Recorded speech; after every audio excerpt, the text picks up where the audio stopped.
Shalom Godly Family yang dikasihi Tuhan. Pada pagi hari ini kita akan kembali menikmati teh hangat. Teduhkan hati, hadirkan semangat. Pagi hari ini kita akan membaca sebagian dari firman Tuhan yang diambil dari surat Efesus pada pasalnya yang kedua, ayat yang ke-16. Dan untuk memperdamaikan keduanya di dalam satu tubuh dengan Allah oleh salib, dengan melenyapkan perseteruan pada salib itu. Kita juga akan membaca ayat yang ke-19. Demikianlah kamu bukan lagi orang asing dan pendatang, melainkan kawan sewarga dari orang-orang kudus dan anggota-anggota keluarga Allah. Ayat 20, yang dibangun di atas dasar para rasul dan para nabi, dengan Kristus Yesus sebagai batu penjuru. Godly Family yang dikasihi Tuhan, pada bagian yang kita baca tadi, kita menemukan bahwa di dalam Kristus kita dipersatukan. Ayat-ayat ini diberikan untuk jemaat Efesus yang secara garis besar bisa dibagi menjadi dua kelompok orang Yahudi dan kelompok non-Yahudi. Dan di dalam gereja tersebut terjadi perbedaan antara dua kelompok ini yang menyebabkan permasalahan timbul. Namun, firman kembali mengingatkan bahwa kedua belah pihak dipersatukan di dalam Kristus yang sudah merubuhkan tembok pemisah.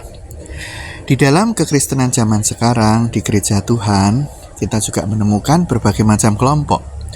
Tidak hanya dua kelompok, ada berbagai macam kelompok yang berbeda-beda. Harapannya semua boleh bersatu, tetapi tidak dapat disangkali, terkadang perbedaan memberikan dampak dan memungkinkan untuk terjadi perseteruan. Namun melalui ayat firman Tuhan ini, dalam renungan yang singkat ini kita diingatkan, di gereja kita masing-masing, mari janganlah kita mengutamakan perbedaan itu. Tapi kita ingat bahwa kita sama-sama orang berdosa yang sudah diselamatkan oleh Tuhan Yesus. Dengan demikian, kita orang-orang yang sama-sama sudah diselamatkan ini dapat saling mengasihi satu dengan yang lain tanpa mengedepankan perbedaan-perbedaan yang ada.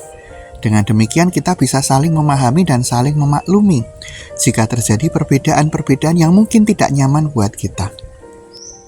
Oleh sebab itu dalam renungan yang singkat ini mari kita mengambil tekad bahwa ketika kita berjumpa dengan anak Tuhan yang lain, kita boleh saling menghargai dalam segala perbedaan yang ada sambil mengingat bahwa kita sudah dipersatukan di dalam Kristus. Amin. Mari kita berdoa.